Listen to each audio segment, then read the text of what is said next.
Hello, everyone, and welcome to episode 4 of the Eddrick Show. I am Eddrick Jerome, your host. Thank you for tuning in.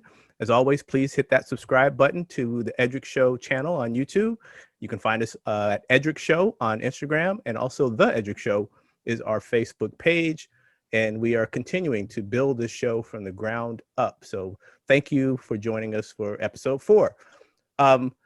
I'm so happy to be able to interview Viola Award Tofani and welcome her to the show.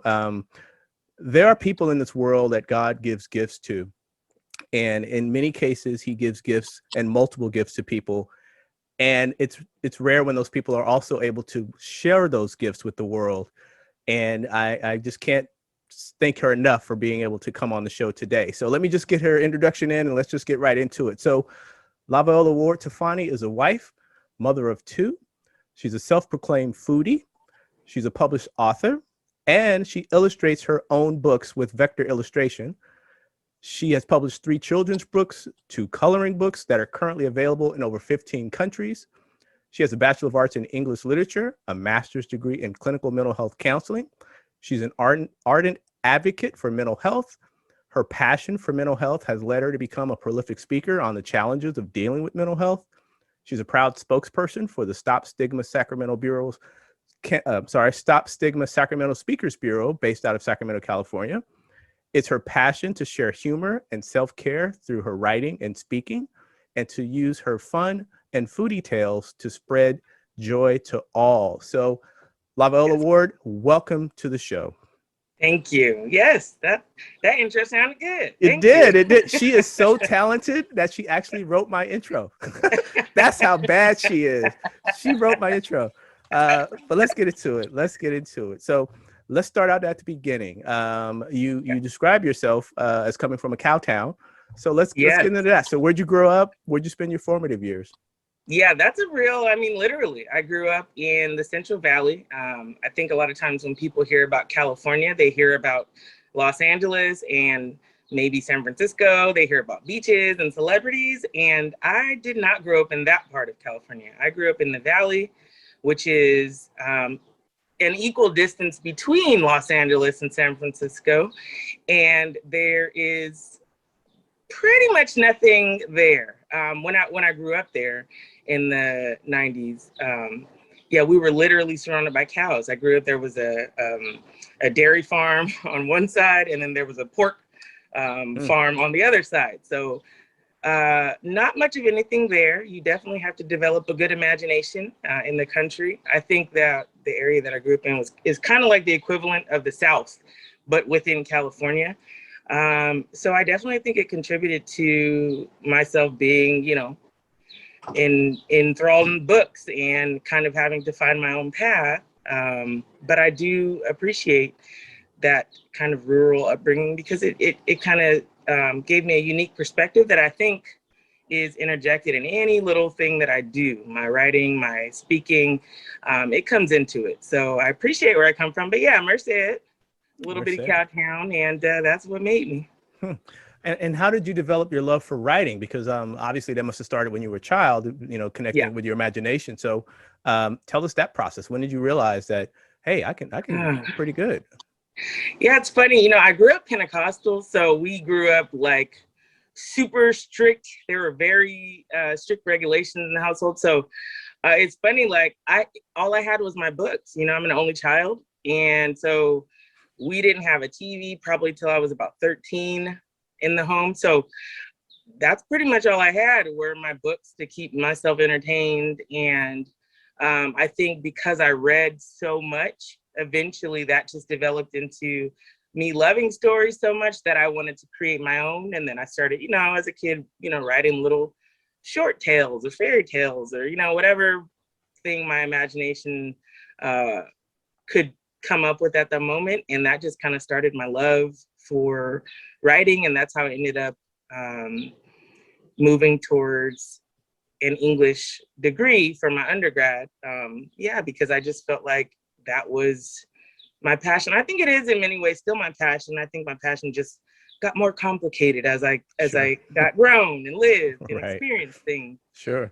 But that was definitely the foundation. Writing and books have always been kind of like a security blanket for me. So that's my happy place. And later on, we'll talk a little bit about an article you published around Juneteenth recently. But I want to talk Yeah. now about the African American community in your town, because you had mentioned that there weren't a lot of you, but Sure. there was definitely a strong African American connectedness as Yeah. part of your family and your extended circle. So tell us about that. Yeah, so like I mentioned, I probably mention it in every every other piece that I write. There's some semblance of that because I think it made me it really had an integral part in creating the identity that I have. I think Blackness is sometimes seen as a monolith. You know, that group of people, they like this and they do this and they listen to this and this is them. And I think it's so much more nuanced than that. Within the Black community, we have sub-communities, we have all sorts of things. People have different lived experiences all over the world, not even just in America, right? So, you know, in my hometown, Black people make about 5% of the population. I never really realized that, you know, our community was so tight knit. Everybody was a cousin. I probably got 200 cousins. I have people that I literally reach out to now that are my cousins. I don't know how they're related. I don't know who's aunt, who's mom, who's sibling. I'm not exactly sure, but they're my cousin, you know, because that I think was a safety net for our community. And it's only now as I'm an adult, I'm 35 now, and it's funny, I see different representations and I realize how much our culture in my hometown was influenced by Mexican American culture because the Mexican American population in that area is about 60%. We didn't know these statistics when I was younger. We didn't know, you know, we just kind of were influenced without having any concept of, oh, this part is your culture, this part is their culture. It wasn't like that. You know, it was very much that quintessential melting pot kind of ideal.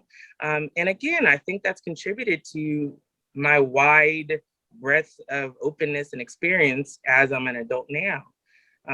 But you know, there's all kinds of Black people. Blackness is not one simplistic, you know, little stereotype that you can just toss on someone. I think that the beauty of Black culture is that it is so nuanced and so varied. And we have a lot of different experiences, which is why I go and talk and why I write, because I think my experience is unique. And, you know, I want to share that so people know it's not just your experience. You know, a lot of us are living different experiences as Black people. And that it's good. It's okay. We're all supposed to have different lived experiences and appreciate and value all of our different experiences. So that's kind of, you know, one of those driving forces that keeps me talking. Sure.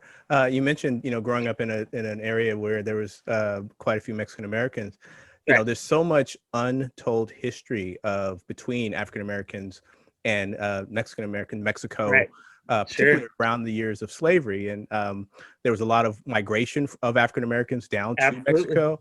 And, you know, as far as I know, the first Emancipation Proclamation was in 1854, was written in Mexico.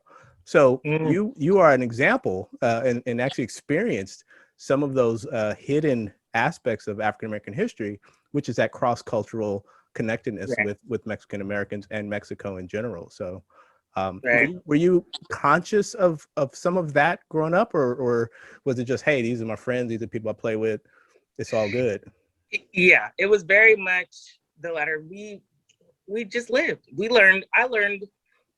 I understand, I can watch novelas. I understand a good amount of Spanish without ever having taken any, you know, official coursework or that sort of thing. I think it was definitely just, we were immersed. It was just, we were melded together. There were cultural differences. And no, I don't think I was ever aware of them. I think it was once I became older and I've moved away from the Central Valley, you know, living in the Sacramento area is a little bit of a different demographic mixture. It was only as I've gotten older and experienced other places that I'm like, oh, okay, that was a little different, you know? I can remember, you know, birthday parties where we had like there's a lady making tortillas, and we have pozole, and all these big Mexican dishes. And when we were having these experiences, it wasn't like, oh, your Black family is going to have this Mexican dish for this party. No, we were just enjoying life and good food, and that's just kind of how things evolved. But I think I'm only aware of it now, as you live and you come to understand kind of the boxes that you might fit into, or the boxes that you don't fit into so well. And I've become more aware of things, and I think I try to understand those nuances and technicalities of how I've grown up and things like that. But again, I understand the differences. I definitely appreciate it though. I don't think there's a wrong way. I just think that my experience is valid. It's different maybe than some things that I've seen on TV or something like that. But I think that's what makes it all special, Absolutely. So you finish high school and you get ready to go to college. Did you go straight to college from high school, or tell us about the college years, and where'd you go? I did, yeah. I actually went to high school for 3 years. I graduated early. I was like I mentioned, a complete and utter book nerd. I did very well in school because my mama was crazy and she didn't tolerate anything less. Anyhow, so my best friend and I tied for, not tied, but pardon me, she was valedictorian and I was salutatorian, and we were separated by 0.1 in our GPA. So and that don't bother you to this day, I can tell. Is that you see, I have it memorized. But we grew up the same way. She's Mexican American, but her family was super strict, and same way, we grew up in the same church, so we very much clung to books and things like that, and I think that's why we did well. So yeah, when I turned 17, I went directly to college. I went to Fresno State, which is the big city compared to where I'm from, but also kind of a more rural, kind of agricultural hub of Central California. But it was a big city for me. And, and as I talk, if you ever hear people hear my kind of story when I discuss my mental health path for Stop Stigma, I talk about how going away to college was initially a freeing experience for me, but also, if you come from a very limited, sheltered place, and then all of a sudden you're free and in the real world, kind of, it can be jarring. And I think, I had a bit of a wild time. I kind of lost myself in trying to kind of make up for lost time for all those sheltered years. And so that's a good chunk of my story, going and kind of having too much fun and struggling through class. When I was a very good student, I was at the top of my class, but I went to college and lost my mind and was at all the parties and none of the classes, and so that definitely was a transitional time where I had to, those first maybe 2 years of college, I ended up having to come home because I got into a bad car accident my sophomore year. But it was all very much a learning experience because I was in the world for the first time, and all of these ideas that I had, when we're young, 17, 18, we think we know everything. Right. We're invincible. And I learned very quickly that I knew nothing and that I was not invincible. And so I kind of had to come home and start from scratch. And then I ended up at the junior college, Merced College. And that's where I kind of got back to what I knew. Got back on my academics, got back on top of my class. And then I ended up finishing there in 2006 with an associate's in English, transferred to CSU Stanislaus, another very agricultural school, also one of the CSUs. And that's where I graduated from with my bachelor's in English. Shout out to Cal State Stanislaus. My daughter went there as well and graduated. Oh, snap! Oh yeah. That's cool. Yeah, she's a warrior. Definitely a warrior. Cool. Yeah. Absolutely. Go Warriors. That's Go cool. Warriors. Absolutely. That's cool.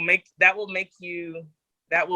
make you come to understand how you are as a student, because it's not a party school. It's a little bit of a different environment. So you have to get, on your A game. And that school helped get me back into shape. So I appreciate it forever. So funny you say that, because when she decided to go there, after we toured, she, like you, got out in 3 years. because there's absolutely nothing to do down there but go to school. Yep. And that was, I think, one of the blessings of having that type of environment is that you I really, agree. and they're very supportive. And so shout out to Cal State Stanislaus. Yeah, for sure. Great school, great school. Yeah. All right. So while you're in college and going through your journey, there must have been at some point this love of food. And where did that come from? Was it from a childhood? And how did you start really appreciating and getting into food? Yeah, I think I will have to credit my grandmother, rest in peace, Flo. My granny was my OG best friend. She was my buddy. And she was from Tupelo, Mississippi.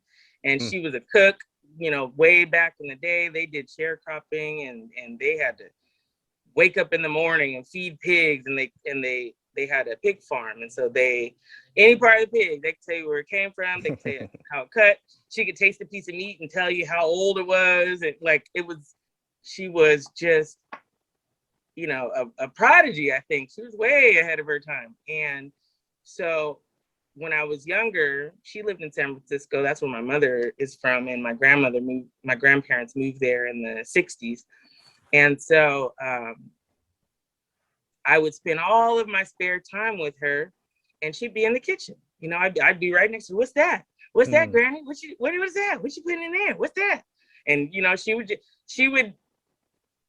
give me, you know, one word answers, but you know, just filling me in on the entire workings of the kitchen. And she kind of sparked that love for me. Taste this, taste that. It's too much. If it's too salty, then you put this, and you put a little vinegar, and it does this. And you know, she would just in passing, you know, give me all these gems that now she's not here, but I hear those things every day when I'm cooking. And she would give me a play-by-play. I remember being like 9, and she's giving me a full tutorial of, you know, how to do these, you know, relatively complicated dishes. And then finally, after a year or two, I remember my uncle, he used to live in the house, and he would eat anything. My uncle would eat goulash. So anything that was in the refrigerator, he would put corn and tuna casserole and scrambled it. Any leftovers, he would put in a pot and put a jar of tomato sauce, and that would be a stew, and he would eat it, right? So when I would be practicing cooking, he would eat it. I would go make my little, you know, fried chicken or whatever, and he'd eat it. And it was terrible. It was all horrible. I didn't figure it out. And then when I was about 11, I remember one day I had made him some spaghetti and some fried chicken. He came in, and I was just, you know, taking my time, and I'm pinching a little basil and oregano, like, and I know I'm coming into something different. This might be good, you know? And I take him the food, you know, so proudly. And then he comes back about 15 minutes later, he's cleared the plate, and he's like, that's finally good. he's like, I think you finally got it. Okay. You've been cooking some mess, but this one is good. So from then on, I was like, okay, I got it, you know? And I definitely attribute that love for food to my granny. And thank you to my Uncle Gip, also rest in peace, for being the test subject and tasting all of my disgusting experiments up until that point. You know, Gotta practice. Yeah. Gotta practice. Yeah. So the love of food actually transferred into your writing and the books that you've published. And as I said in the opening, you've published 3 children's books, 2 coloring books, and they all have this aesthetic of food. And they also have the aesthetic of dreams and imagination, and you really melded the two. And so tell us how the inspiration for merging, you know, being in tune with your third eye and really being imaginative and food and dreams. How did all that start? Yeah. Oh, that's funny. I've never even identified that merge there, but that's true. But again, I can attribute it to my grandmother, who was from the South and very superstitious, you know, and she would tell, you know, oh, folks is acting up, it's a full moon, that sort of thing. She was very in tune. When you mentioned the third eye and that sort of thing, her and my great grandmother, who I was named after, she was Native American and Black, and she kept an almanac. She had an almanac. I wish I could find that almanac. She kept it probably for 40, 50 years, and it would talk about the phases of the moon and things you're supposed to cook on certain days and when you plant things and that sort of thing. And I think all of those things, just like I mentioned with my granny, in passing, as they imparted knowledge to me, just in talking, they're not sitting down saying, let me educate you on this thing, but they're just talking and repeating these things at certain times.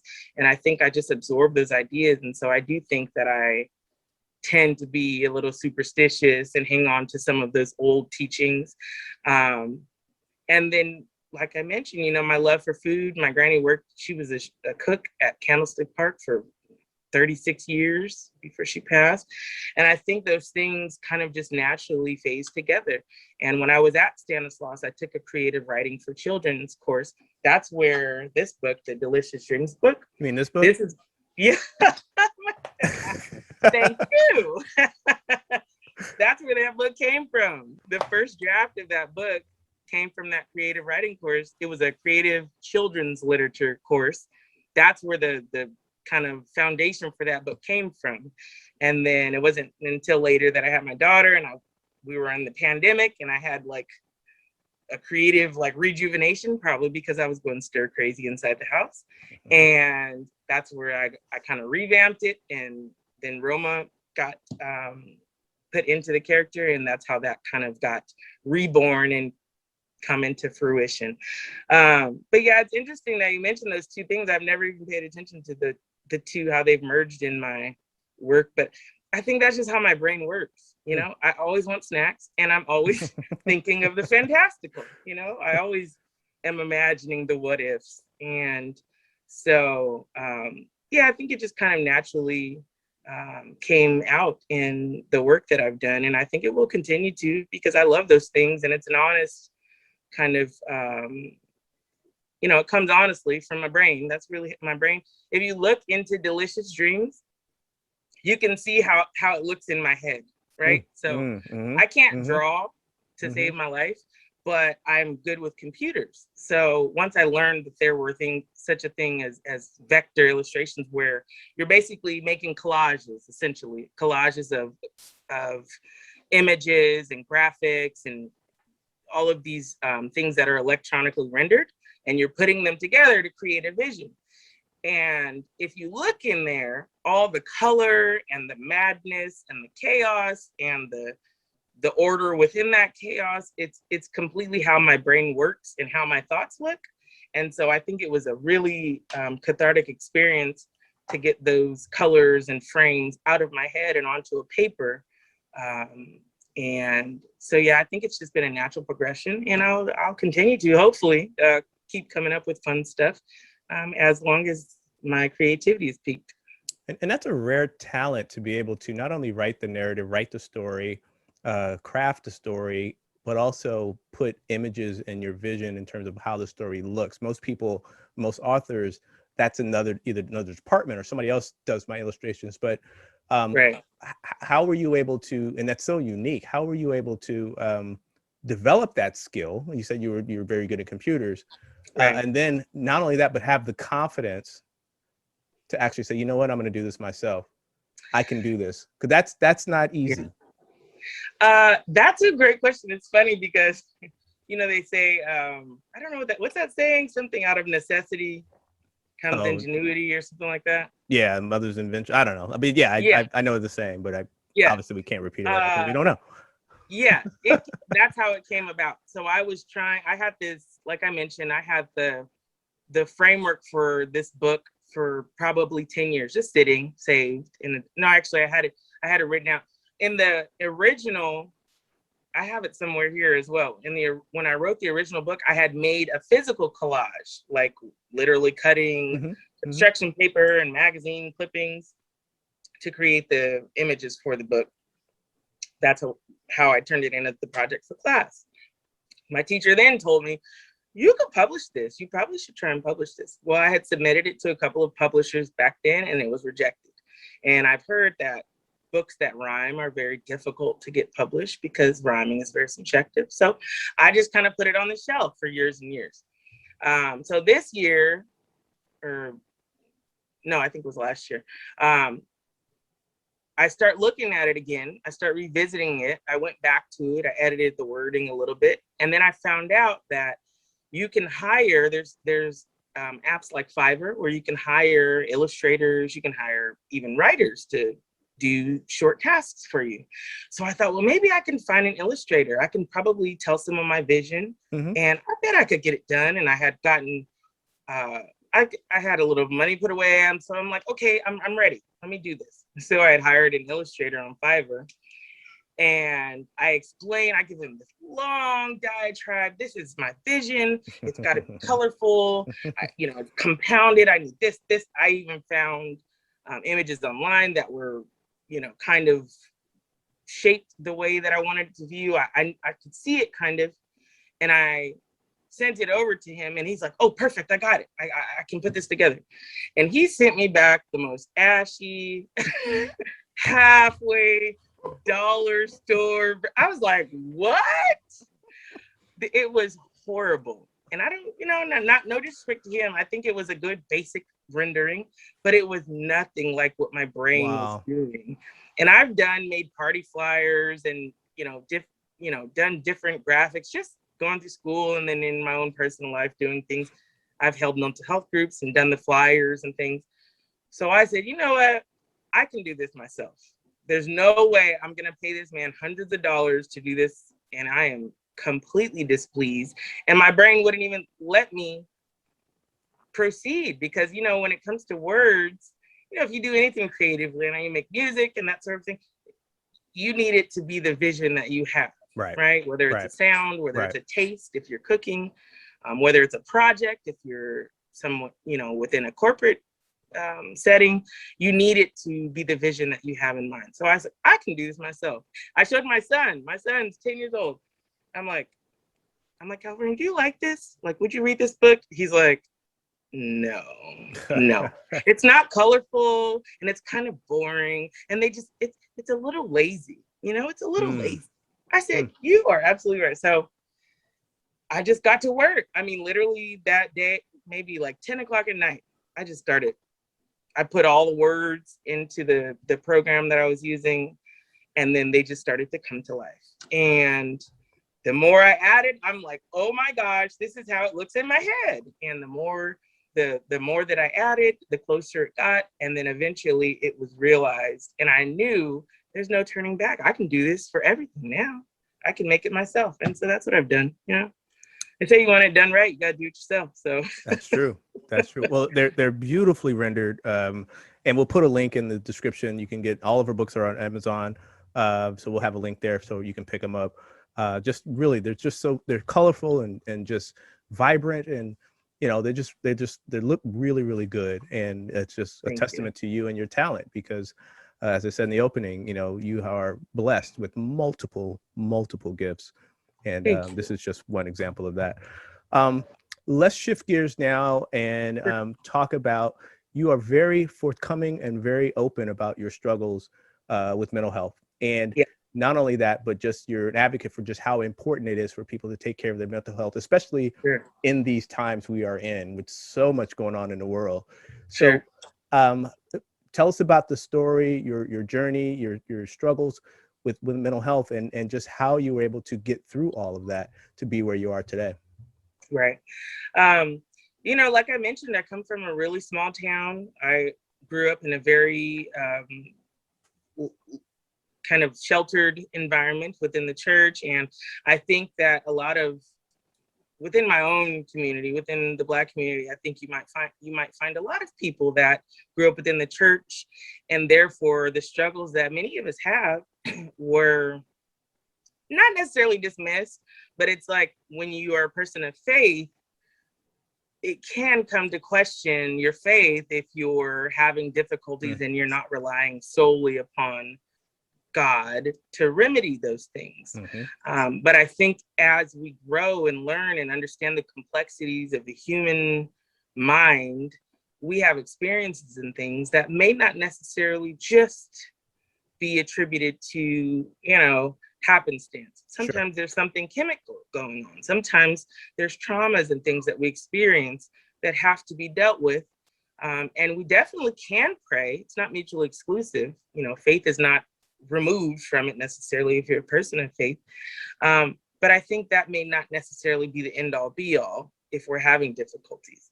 And so I did struggle for years with difficulties. And when I talked about going off to college and kind of, you know, partying out and losing it, I think some of that came from my own depression and anxiety. I had really bad social anxiety, and people never believe it, you know, because I talk and I joke and whatever, but I have really difficult social anxiety, and it's hard for me to talk with people. I'm an only child. I spent a lot of time by myself as a child. So I think all of those things being compounded and not being dealt with when I was younger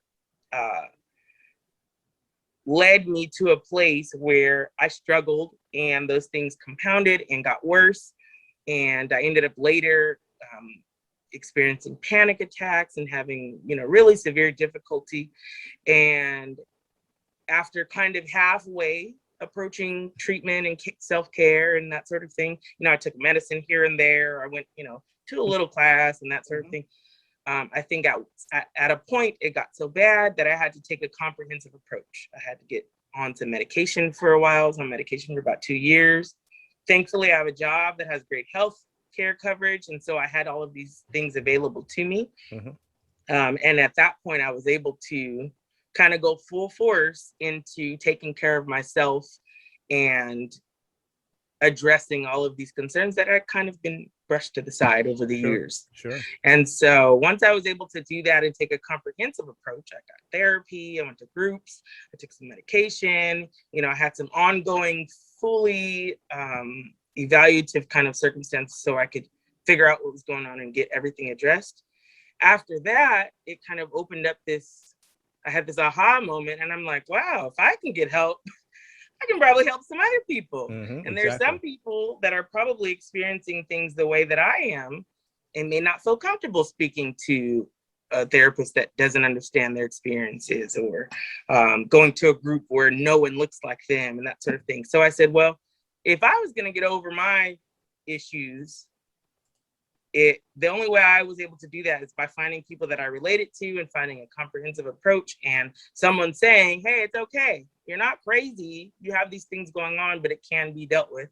The only way I can help is if I go and tell more people that same message. And so I went back to school, and that's how I ended up getting my master's in clinical mental health counseling, because I just felt the need, like, if I could get help this way, I have to help others. And it's, don't paint me as a Mother Teresa. It is somewhat self-serving because it's very cathartic for me to go and talk to a group of people and pour out my heart, and then them say, oh yeah, me too.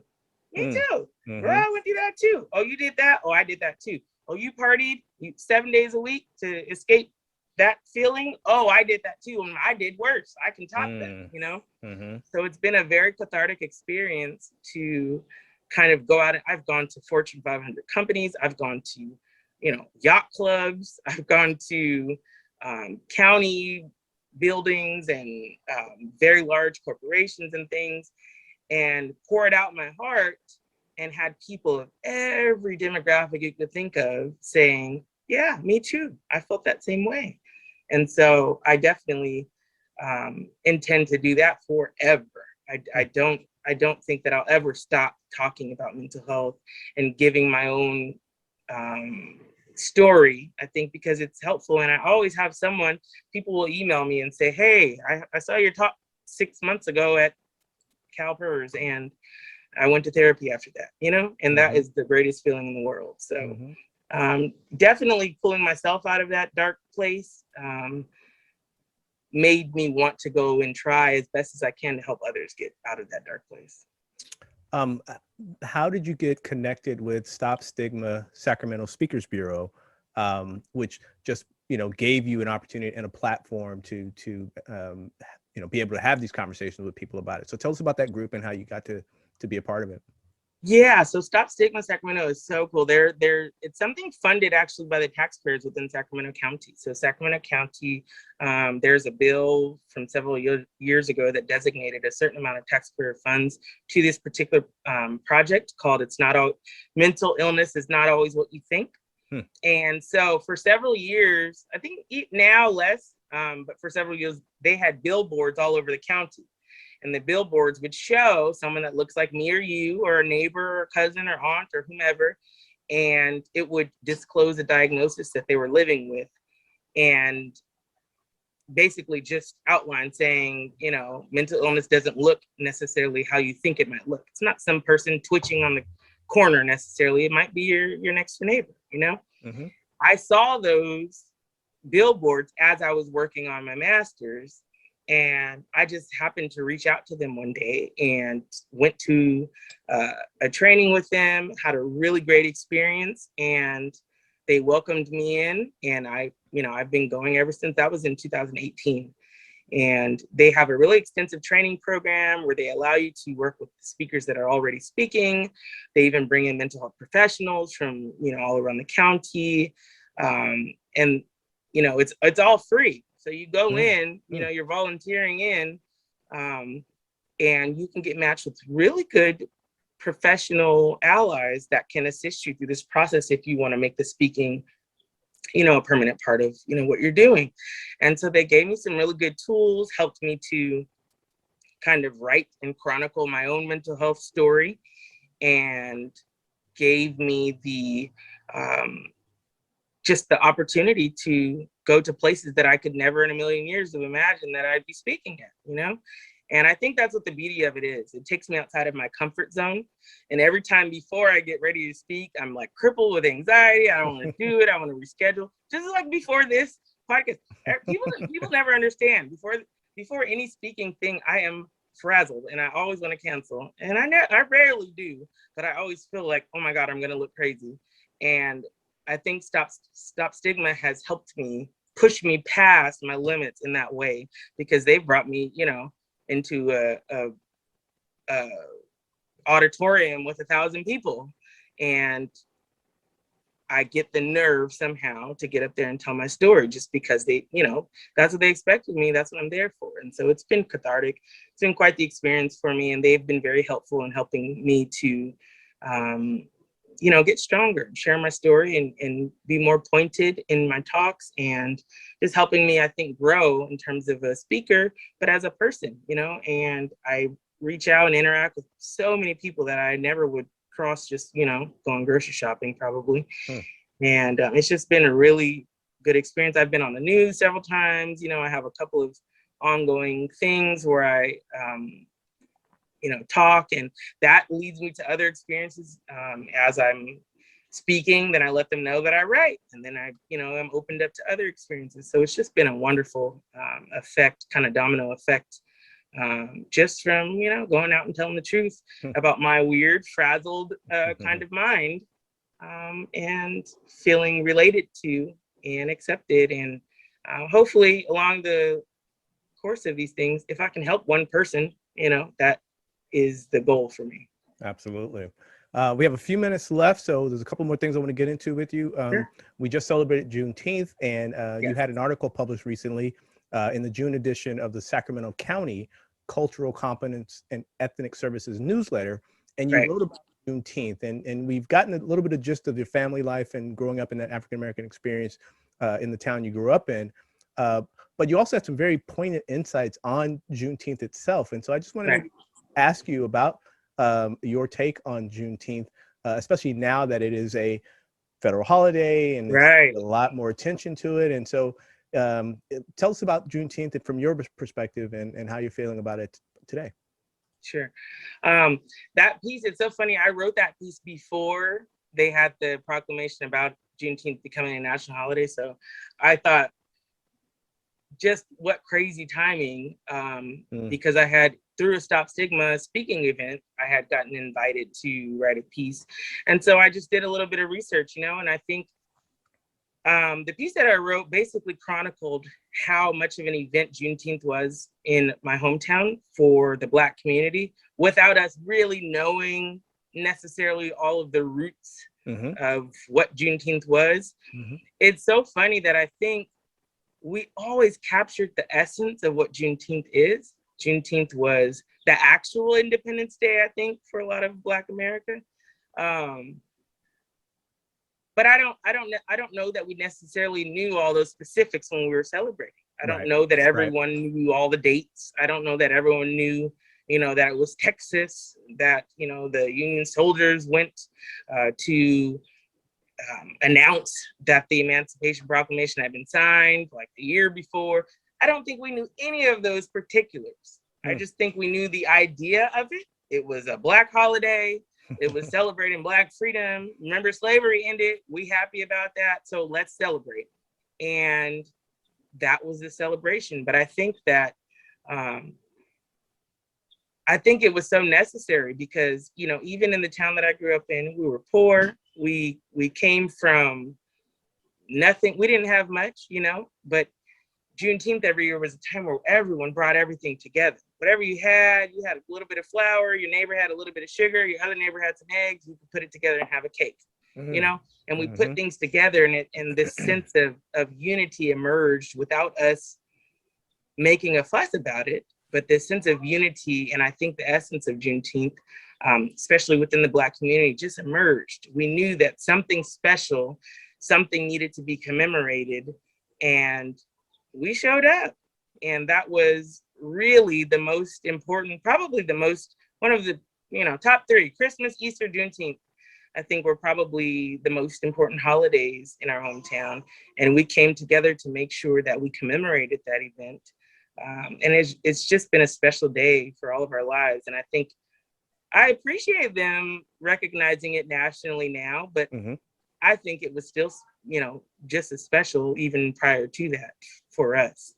So I think Juneteenth is it's special. And then when you learn the significance of it and get into the specifics, I think it makes it even more special. But I don't think that takes away from anything that we felt about the holiday growing up. It was our day, and, I'm proud. I'm glad that we've been able to see a day where it's commemorated nationally. I think that the Black community is, still has our struggles. We still have so much against us, but I think that those little things, I say it's a little thing. I don't know if everyone would agree, but I think, those are some of the things that are due, just, acknowledge, yes, the day that we finally learned. Could you imagine just the concept of being someone enslaved, right? Being an enslaved, completely cognizant, aware, capable human being being owned by another human being, and then not knowing that there's been a piece of paper signed that says that you're now on your own, you're now free, right? Or even worse, I think, knowing that somebody signed some paper somewhere that says that you're free, but you're still in the space where you are treated as property because that place that you're in refuses to recognize that piece of paper that's signed across the world. Exactly. So then imagine the freedom when someone knocks on the door, this Union soldier knocks on the door and says, hey, guess what? You know how they freed us a year ago? Well, congratulations, you're free for real today. Imagine the weight that knock on that door probably lifted. And I think that that's what Juneteenth captures. So I don't think we'll ever be able to make up, for the loss that the institution of slavery impeded upon our people. But, I think that's a baby step. I'll take it, it's a step in the right direction. So I think that, it's important, and I'll take it. Yeah, there you go. And hopefully it'll bring more awareness to people going forward, and people really start, like you said, to learn about it and know what's really going on about Juneteenth. Let me wrap it up with asking you about music. I know music is something you enjoy. Most creative people love music. So tell me, who are some of the artists, the musical tastes that you have, and who do you like to listen to? So, like I mentioned, I think prior to us starting the interview, as much as I consider myself an academic and I am very well read, and I like to think that I am an intelligent person, I like extremely just, I mean, the most gutter of rap music. Like anything in the hood that can be played really loud, that's something that I appreciate. I will give an ode to my granny, and she instilled a love for the blues. She loved B.B. King. That was her absolute favorite. So I definitely have those moments. I'll have my blues, my B.B. King, my, even some soul like Etta James. I love Rick James. We branch off, go on into the a little bit later times. But on a day-to-day basis, I really love rap music. I think that rap music has evolved.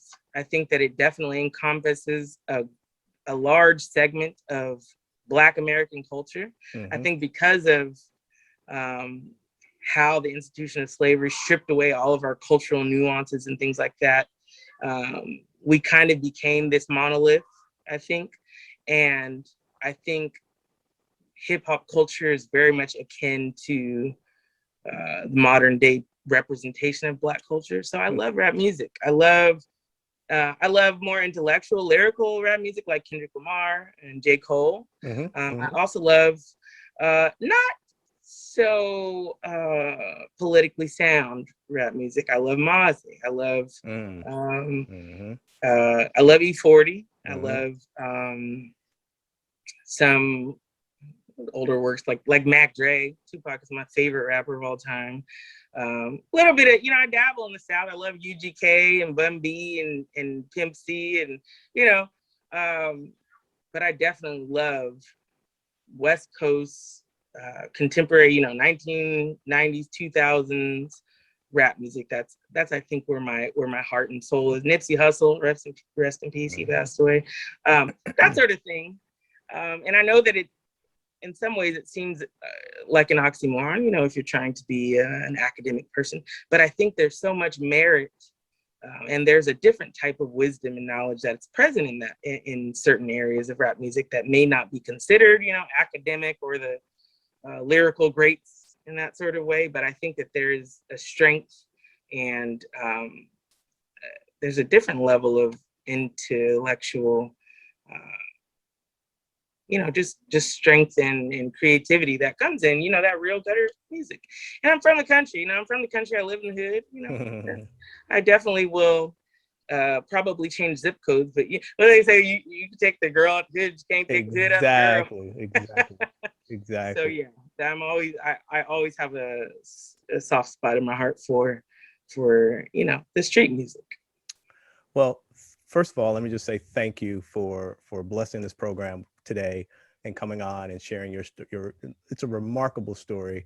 You have so many gifts and you're sharing those gifts with the world. You're blessed with, you have a wonderful and beautiful family. And it's just, again, I just wanted to say thank you for sharing your story and hopefully inspiring others who might be struggling with mental health. Right. We'll put some information about you in the description, but if people want to get a hold of you, see some of your stuff, how can they get a hold of you? So the main hub for everything is my website that I'm working on. It's booklaviola.com. So that's pretty much everything. My book links are all there. My speaking engagements, I'm compiling everything there. So it is up and active now, but I'm consistently adding to it. All my social media presences and things are there. So I would definitely point to the website, booklaviola.com. And that's kind of the one-stop shop for everything. If I have any upcoming speaking events and things like that, I will be updating my calendar now that the world is open again. Absolutely. And I'll be hopefully getting back into that pretty soon once my son's in all-star baseball season right now. So everything's on hold because we're focusing on that right now. But anything that's coming up it'll be listed on the website, and my books, any new projects that I'm working on, it's all going to go in that one place. All right. Like I said, we'll have a link to your website and everything in the description. Viola Ward Tofani, her latest book, Delicious Dreams. I hope that's coming in with the lights. That is Baby Roma. Shout out to Baby Roma. Yes. Roma's She's in the awesome. background over here waiting. Where's my mama? She's cool. It's cool people, even at her young age. There. Oh, Hey, Roma. Well, there they hello are. there. Hey, It's cutie. California and Roma. Hey, cutie. Hi. They've been waiting in the background for me to stop talking. What a cutie. What a cutie. Well, Vi, I'll let you get back to your family. I know they probably like, wait, like you said, where's mama? So I'll let you get back to Yes. that. Thanks Thank you again. so much for having me. You're welcome. This has been the Eddrick Show. I am Eddrick Jerome, your host. Please hit the subscribe. Look for us on Eddrick Show on Instagram and the Eddrick Show on our Facebook page. Thanks for tuning in, and we'll see you next time. Take care.